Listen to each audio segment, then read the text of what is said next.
Hello. So today's topic is going to be on working to build up to a level of comfort around allowing others to take care of your baby. This is a really common thing for new parents. And in a lot of ways, it's totally okay and totally normal. It makes sense that it feels uncomfortable and takes a lot of practice and prep work to build up to getting childcare or having a trusted family member come over and watch kiddo for a little bit, but can definitely enter the realm of postpartum anxiety or OCD. And that is a specialty of mine as a therapist. I love working with new parents who have some anxiety postpartum and are working to feel a bit more confident in their choices and feel that they can trust in their support systems and all of those kinds of things. And so it's a normal thing to kind of struggle with, but it also can be a sign that you're struggling and need some extra support. So I'm going to share a bit on how I work with clients in it, and I'm also going to share a bit about my own experience because I'm really passionate about this work because it relates directly to my own experience postpartum. I really struggled with postpartum anxiety, including in trusting others to care for my kiddo. So we'll talk about it all. We'll go through it, and hopefully you leave this episode with some strategies that you can feel comfortable and confident in taking them out into your own daily life as you are working on building this up. But first of all, let's talk a little bit about why it is normal and even healthy to feel a little hesitant about having someone else care for your baby.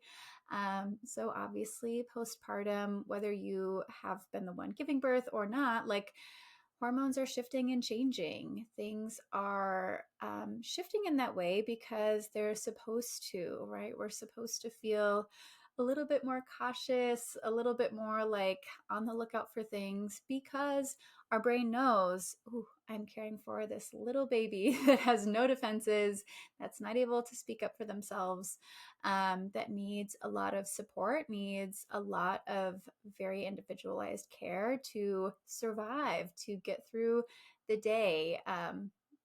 And obviously to be happy, right? You want them to feel supported and cared for and nurtured.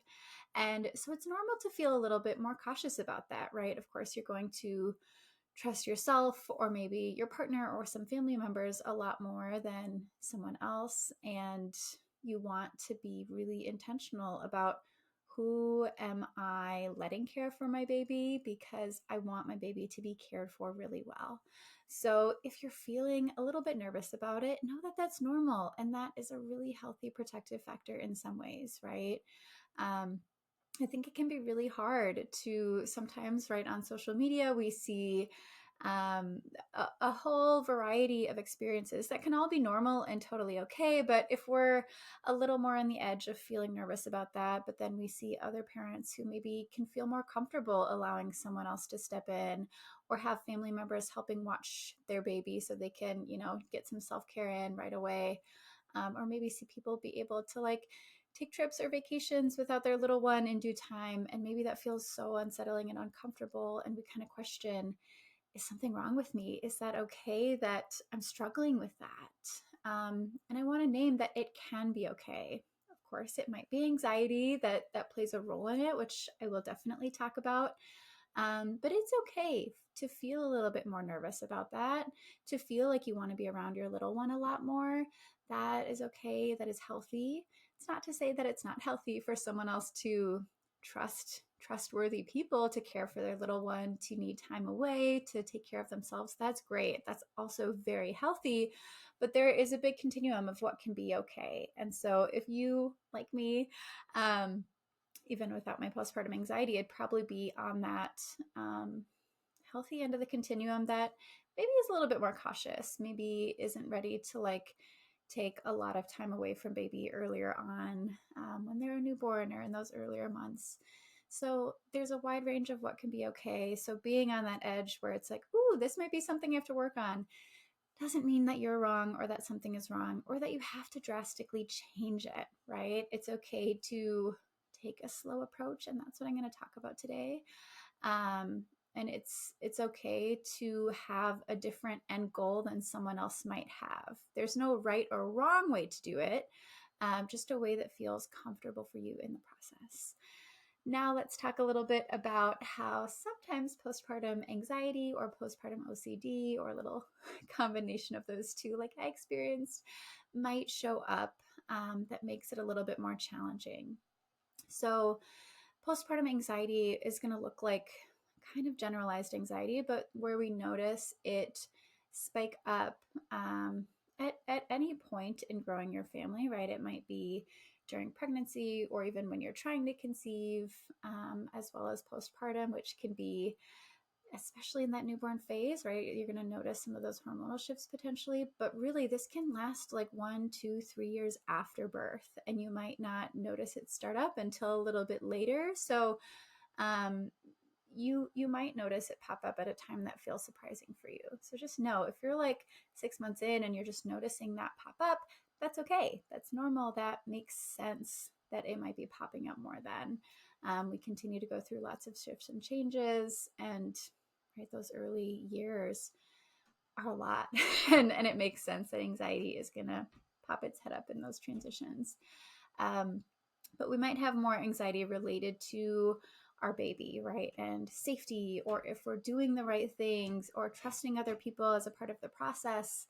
And it's going to be a little bit more than that healthy level of, wanting to be extra intentional or being a little bit more careful, right? It's not just like, oh yeah, I want to make sure I'm really vetting our, potential babysitters, or I'm wanting to really look into this daycare to make sure I feel comfortable with it.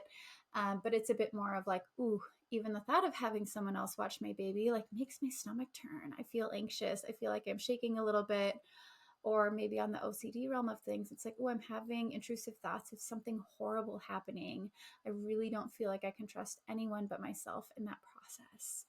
And this is obviously going to have an impact on your life, right? It's probably impacting, can I allow myself time to take care of myself or do things that are related to my goals? Maybe that's work, or maybe that is like just getting out with a friend here and there, taking a bubble bath in the evening, those kinds of things, right? So it's like, ooh, that anxiety and me kind of trying to control things to make sure everything is as safe as possible makes it so I can't really take time for myself, take care of myself, do what I need outside of that. So when that's showing up, it's like, ooh, okay, here's some anxiety here. I might need some extra support. And so I'll share a little bit about my own experience to kind of paint a picture of what that can look like. I want to note that it's not the picture of what it can look like. It can look like a whole lot of different things. Some folks experience postpartum anxiety, but not in this area. And so they might have anxiety around other things, but maybe it's a little bit easier to allow people to come in and take care of their kiddo. Maybe that even feels more comfortable. So this being comfortable or not comfortable doesn't necessarily clue you in or out of potentially having postpartum anxiety. But I will talk about my experience, which dealt with me being a little bit more cautious, as well as just having some of that postpartum anxiety. So for me, it was no surprise that I experienced anxiety postpartum. Anxiety is something that I've experienced pretty much all of my life at different times, especially in times of transition. So of course it's going to show up in the transition of growing my family. And then I also experienced anxiety as we were trying to conceive. We dealt with infertility, so it's a few-year process. So that I think certainly ramped up the anxiety and some of that intensity for me. I experienced anxiety throughout my pregnancy, kind of worrying if everything was going to be okay. And then postpartum, I noticed a lot of anxiety creep up. And this is where it became a little bit more obvious that there were some of those intrusive thoughts and things that we see with OCD as well.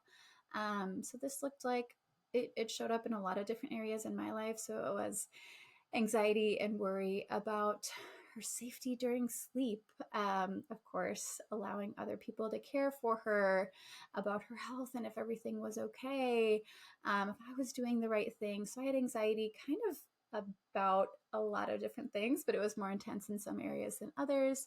And then, yeah, I would have some of those intrusive thoughts about something horrible happening. And a lot of those did show up in thinking about having someone else care for my kiddo. So it was really tough for me to trust others to step in and help out, even if I knew they were really trusted people. This even showed up with my husband. So I remember, especially in the early weeks, um, this was before we like felt comfortable enough to allow in a little bit more of the like contact sleeping and all of that. Um, my baby was not one to like sleep independently in her bassinet. That was just never her thing. And the early days were really challenging with that because she literally would not sleep in her bassinet. It was like my arms or my husband's arms only, or like, grandma's arms or something like that. But she needed that human contact to sleep. And if you transition her in her crib, the best you could get was maybe 10 minutes, but she was up and you were not going to be getting any sleep. And so the early days, I was up all night, every night. I probably got, I think for the first couple weeks, I got maybe an hour to an hour and a half of sleep each night. Obviously, I felt not great, right? Like, not only was I recovering from childbirth and this transition of having a baby at home, but I was not getting any sleep. And I felt like sick all the time because my body was like, you need more sleep. And that certainly didn't help with any anxiety or worry because I just was not functioning at my best level. And a lot of this was because I had so much anxiety and some of these intrusive thoughts of something horrible happening during sleep. And this included me not being the one that was watching the situation, tuning into what was happening. And so, my husband and I would kind of set up a plan, right? He's someone who can stay up a little bit later in the evening than I do. So he's like, okay, why don't you like take the first shift of sleep? I'll be up holding our baby and I'll like watch some, videos of whatever to stay awake and all of that. And logically, I wanted to trust that. And I was like, this is a great plan. Like, logistically, this is going to go just fine. I can trust him to do that. It's going to be cool. But I could not, right? I would sleep and I'd keep like turning over and checking, like, are you awake? Is everything okay? And it never even happened that he was asleep. But I just would not allow myself to actually sleep. Even if I was physically trying and doing all of the things, I could not allow myself to sleep. And pretty much the only times in those first couple weeks that I would allow myself to sleep was when I was doing like some intentional, like safe co-sleeping with her, and my husband would be awake watching us. And it'd be a time where like I knew he got a lot of rest and he was awake and he'd watch to make sure everything was okay. That was like the only sleep that I was getting. Obviously not sustainable, right? I needed to be able to trust in him so that I could get sleep and function too, because really the side effect was we were less safe, right? Like I wasn't able to get sleep, so I would be holding baby, trying to allow her to sleep, but I wouldn't allow myself to sleep at the same time because I was so anxious about everything horrible that could happen. But I would get exhausted and I would get tired and I would accidentally start to fall asleep in a co-sleeping position that wasn't a safe sleep setup or anything like that, right? So that is so much less safe than trusting in my husband or trusting in some other routes of that too. And so that's one way that this anxiety and this really difficult time trusting someone else to care for my baby showed up, like early days, right? First day home, that showed up for us. And then it showed up in, as I was like slowly ready to be like, okay, like I want to leave the house and go to yoga class, or I want to leave the house and get groceries on my own, or these really little things, and working on either, right, like having my husband do that eventually. Like that became one that I felt a little more able to trust in earlier in the process, but it was hard when it was like, okay, grandma or someone else coming, even though logically I knew these were really trustworthy people, right? Like they knew my perspectives on parenting and wanting to make sure like she got like certain attention and nurturing and all of that stuff. I knew there were people that are trustworthy, that like I can trust to take care of my little one. All of these like logical boxes were checked, but my anxiety made me really nervous about it, right? Like worrying about something horrible happening or worst case scenario kind of thing happening, or like, oh gosh, like what if she chokes on something, or all of these intrusive thoughts and anxiety were really running the show and making it really hard for me to even take a little bit of time outside of the house. And for me, that was a little tricky because around 4 months, I was like slowly going to be returning to work. So I'm like, I need to take care of this. I need to be able to work on this so that I can return to work without driving myself crazy, worrying about everything horrible that could be going wrong. Um, Even though I was returning to work really part time, that felt really intimidating and really scary to me. And so, um, that's kind of what my postpartum anxiety and OCD looked like in the realm of allowing others to take care of my baby. I mean, it even showed up like when I was in the room, right, with other people and they were holding her and I'm like, "Oh gosh, like what if they stand up and drop her?" Right? Like these worries that were not going to happen. Like logically, there was not a risk for that happening with the people that we were surrounding ourselves with. And yet, I felt really nervous about even allowing someone else to be holding her at times too. So it was getting in the way of a lot of things, right? Again, totally normal to be a parent and want to be holding your baby, want to be connecting it, right? We're wired to do that. We're wired to like want to be there, want to hold our baby. This was beyond that, right? Like, so please note that I'm not saying that like day one, you should be okay with other people holding your baby and taking care of your baby and all of that. That's definitely not what I'm saying. It's okay to like take your time in that and work to build up to a comfort level with that because naturally that might feel uncomfortable. It might not, but it might, and it's okay if it does. Um, but I hope with like my depiction of that, we can see that like, and sometimes there's a level of anxiety that much surpasses that like normal adjustment period that we might experience. And so now we'll talk a little bit about what I recommend with clients in navigating this and the approach that I used for myself too, that I can attest to was helpful. And now my little one is about 2 years old and I feel really comfortable with our trusted support system. Do I sometimes still have a little anxiety pop up here and there? Sure, but it is nothing like it was before. It doesn't get in the way of me leaning on our support system.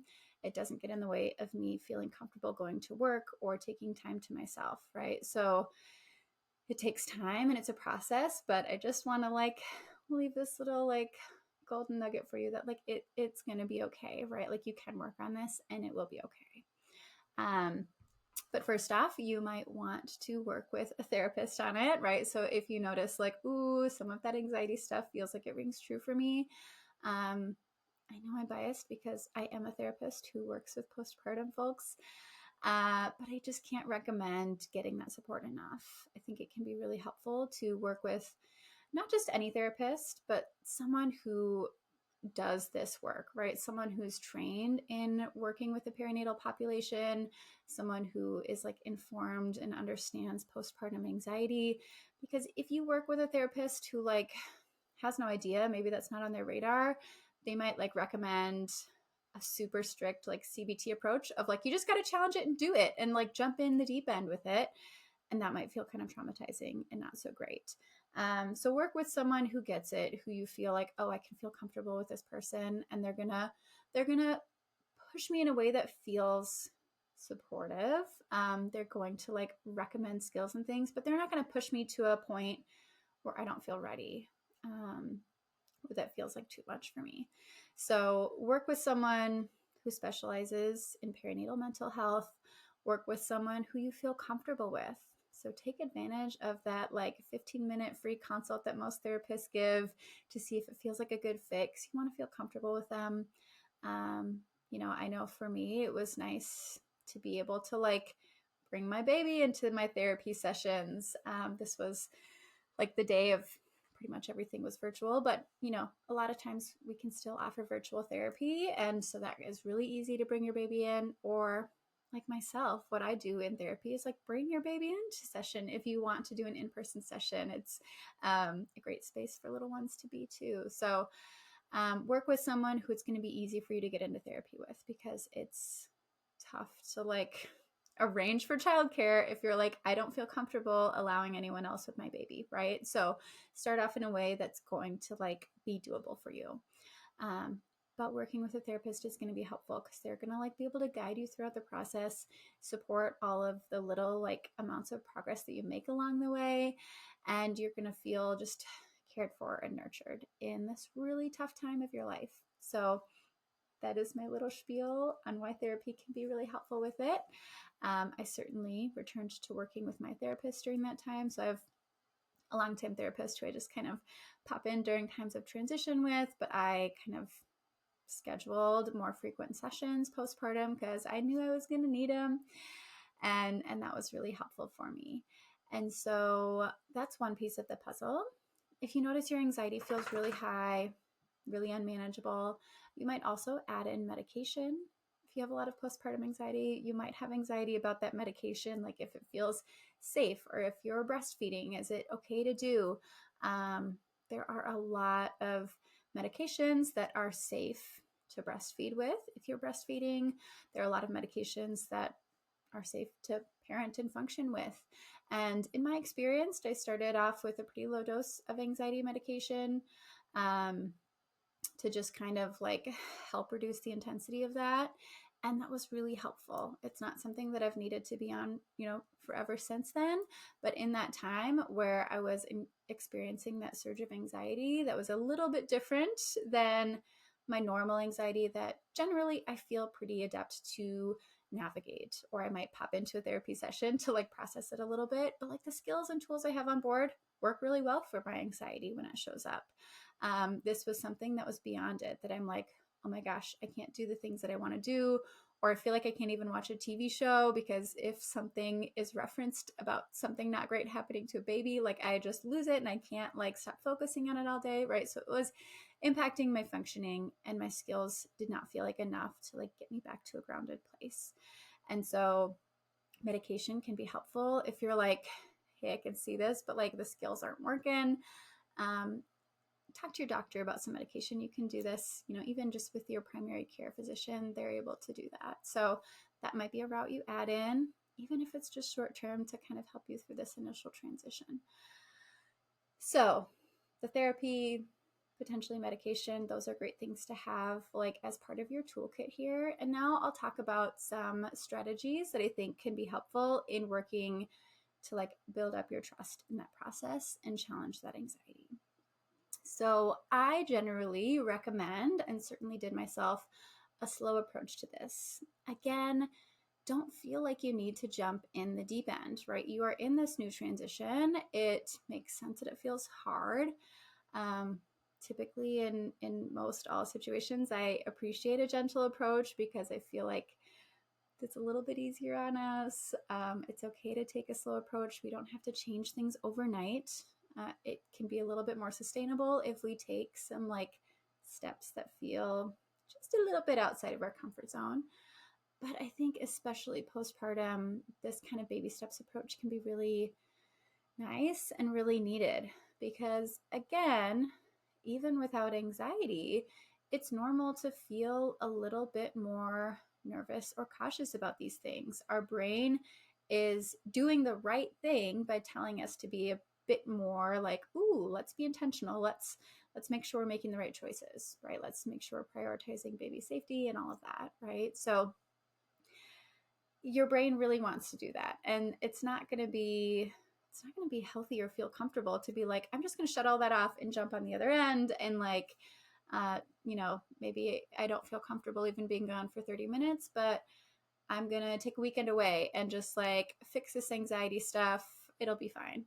Maybe that works for some people. That's not my style. That's not what I recommend to clients. And that's certainly not what would have worked for me, right? So if I took like the big step approach, I think it probably would have felt a little traumatizing for me, right? Because even when I took these baby steps, it felt really hard and it felt scary and it felt nerve-wracking. But it felt like it was still safe, right? I could remind myself that it was safe. It was okay. If I took a really big step and let's say like I went away for the night or for a weekend, I think I might have felt a little bit traumatized. I would not have been able to engage in my self-care. I would have felt really stressed and worried the whole time. And I would have come home and been like, I'm never doing that again because it was horrible. So do something where you're likely to feel a little bit of success. For me, that looked like little bits of time at like a good time of day. So my baby was like, oh, she had like all these feeding challenges and was super colicky, and we were working on all the things we needed to do with that. Um, but evenings were not her strong suit. Those were tough. Like she had a long witching hour. It was witching hours. It was witching evening throughout the whole night. So it wasn't going to be like, hey, let's go on a date night and drop her off at grandma's right now. Like we weren't ready to do that until we kind of got through that phase of like her feeling a little bit better in the evenings. So for me, I knew this is going to be so much more successful if it's at a time of day that she's typically a little bit happier, a little bit, you know, easier to make that transition. And then it allows me to feel a little bit more comfortable knowing that, okay, she is going to be more content than she would at a different time of day. For us, that was usually like sometime in the morning, not super early in the morning because, you know, nights are rough. We're tired in the morning. But, you know, once I could ease into the morning, having someone come over for even just like an hour or two so I could go to a yoga class or go do an errand on my own or go to a coffee shop and just relax.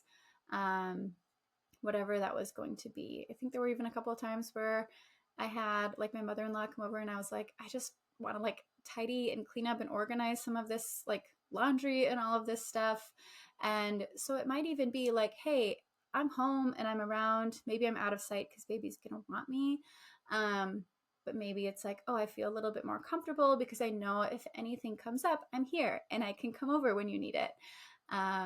You know, anything like that might be an easier first step. So start somewhere that's easy, but feels a little bit like a challenge, right? So when we are working on building skills, we want to be in like a, a, a good like build mastery level. If you know DBT, you know build mastery. And so it means it's challenging enough that it's a little bit outside of our comfort zone. It's a little bit new, but it's not so challenging where we feel like this is too much.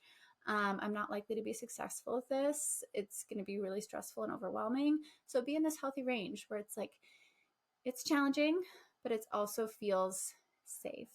I can feel grounded in it. So taking those baby steps. And again, pick a time of the day that's going to be most effective.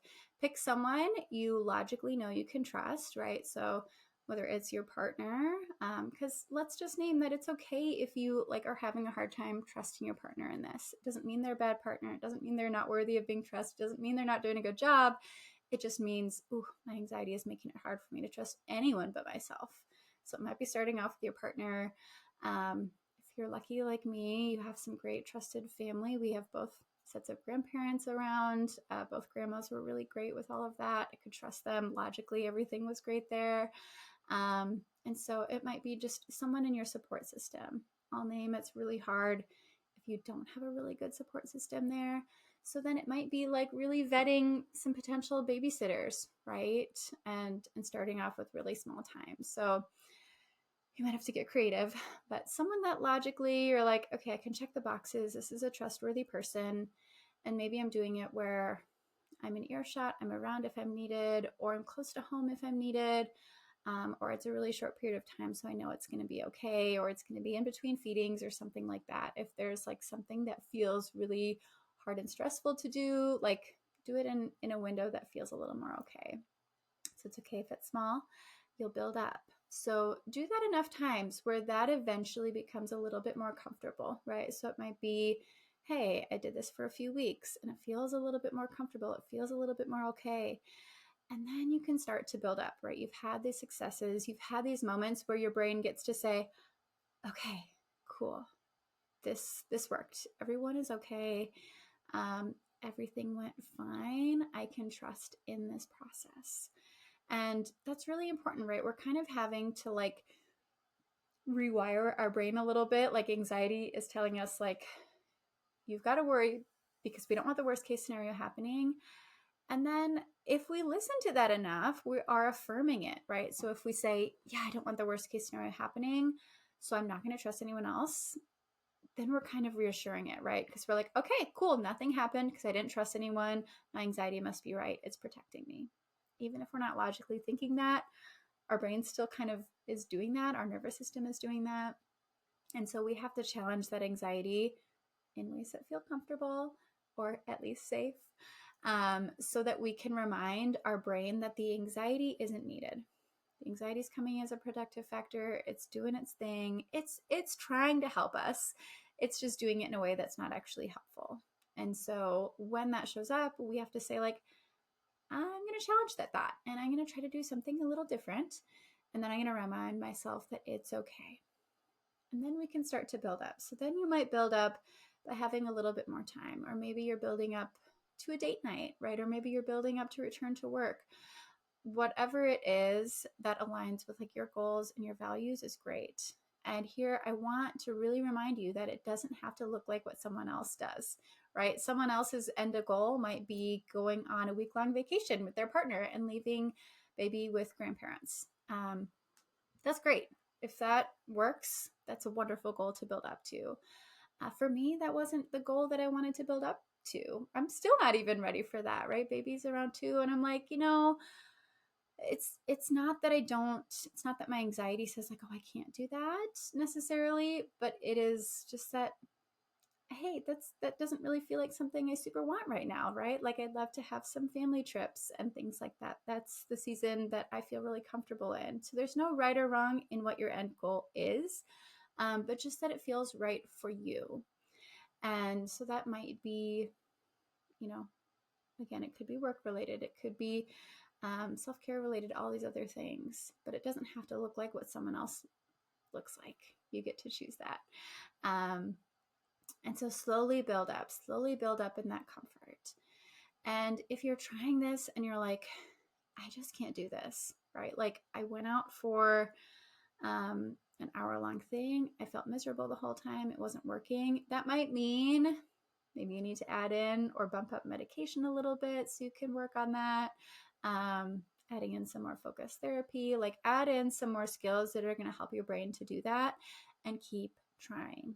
And it doesn't mean you have to try in a way that feels traumatizing or super overwhelming, but try in ways where you're like, okay, like maybe that felt like too much. I'm going to do something a little smaller the next time, but I'm still going to keep at it because I'm still going to work on letting my brain know that the anxiety doesn't have to be there to protect me, that it's going to be okay.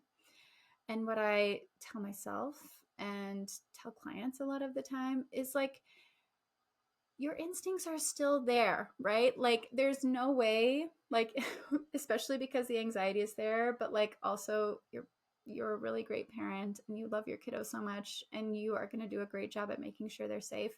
There's no way you're going to like overcorrect on this so much that you make some like horribly stupid decision, right? Like if you're having a hard time like trusting baby with trusted grandma or other person while you do an hour at the gym,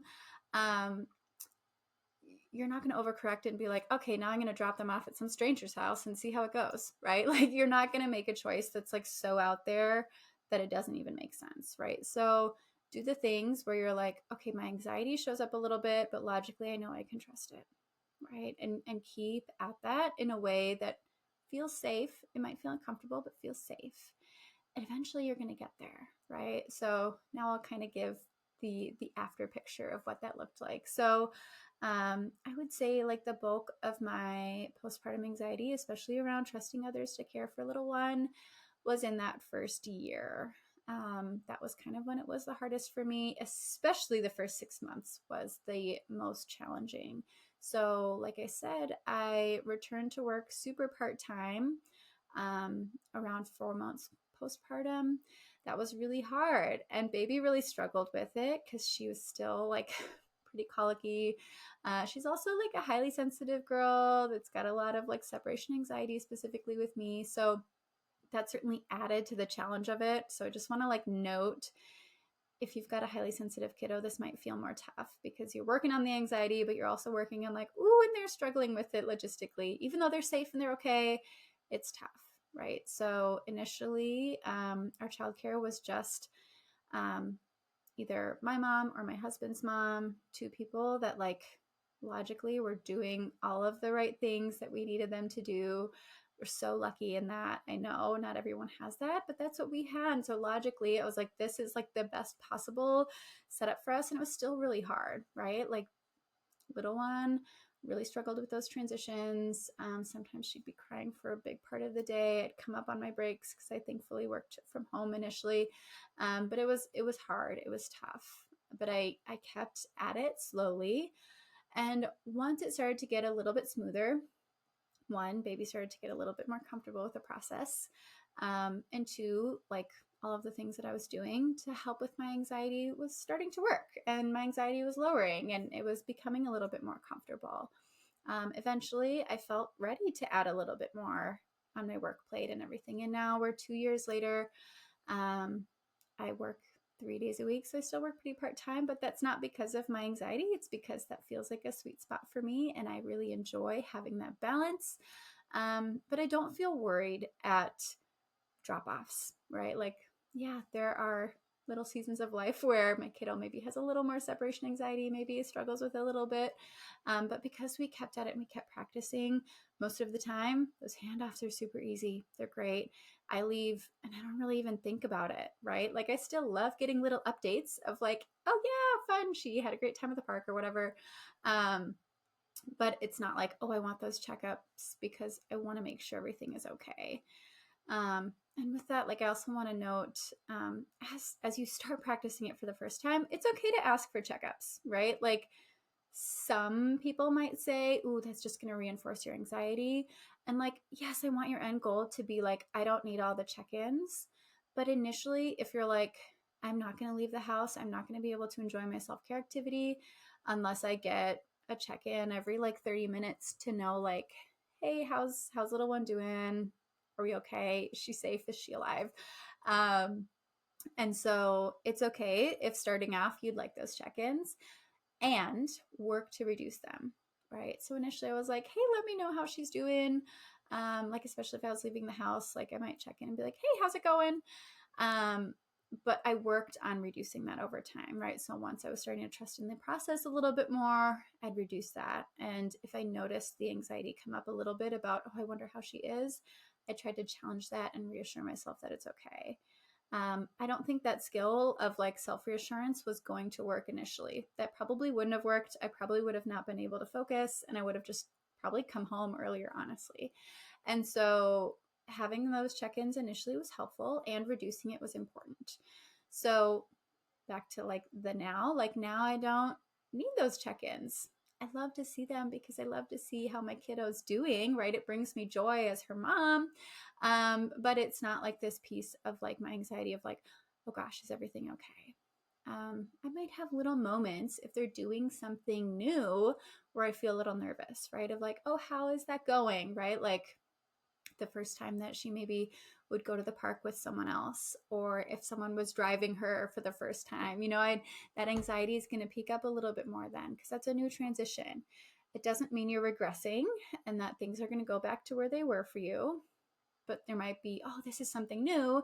It makes sense that my anxiety is like popping up and it's like, hey, do you need me? I'm here to protect you. So that's normal. That's okay.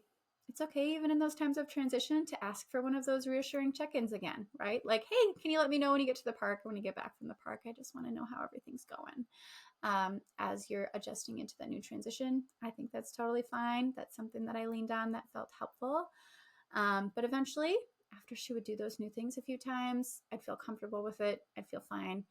I don't worry. Sometimes it doesn't even cross my mind at all. And so I just want to give that there of like, eventually you're going to look back and you're going to be like, whoa, I don't even remember feeling it that intensely. That feels like a whole different version of me. That's what I sometimes feel. Sometimes I'm like, oh my gosh, that time was such a blur because that anxiety was so big and took over so much. But knowing that like you're working through it, it's okay. You're an incredible parent. Even if you're struggling with it, you're an incredible parent and you're doing the best that you can. We all struggle with it. And like, what a gift to yourself and to your baby that you're working on it now. Because some parents don't ever like get that opportunity to like practice and know that they need to practice some of these skills. So here you are listening to this podcast episode, doing an amazing job, even if it feels hard.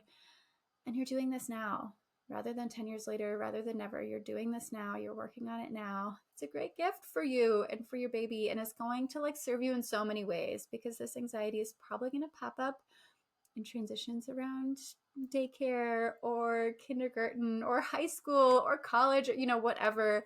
And so you're going to be able to apply the skills that you're practicing now to all those transitions in the future, which is amazing. And you deserve to feel really proud of yourself. I'm proud of myself. I'm proud of how far I've come with this. And I think everything that I've learned along the way has taught me so much more about myself and really informs my parenting and how I want to show up for my kiddo. And so I hope that you give yourself a lot of that like self-compassion and gratitude for yourself and everything along the way too. Um, but yeah, if you don't follow me on Instagram already, I talk about some of this stuff there. So you can head over there if you want more like parenting related content or trauma related content. That's kind of my thing. If you live in Minnesota and you're looking for a therapist on this, like head to our website because I currently, at the time of recording this now, do have some openings. If you'd like to work together on this stuff, that would be amazing. So feel free to reach out if you need, or feel free to just reach out with questions if you want me to add some more content on some specific things around it.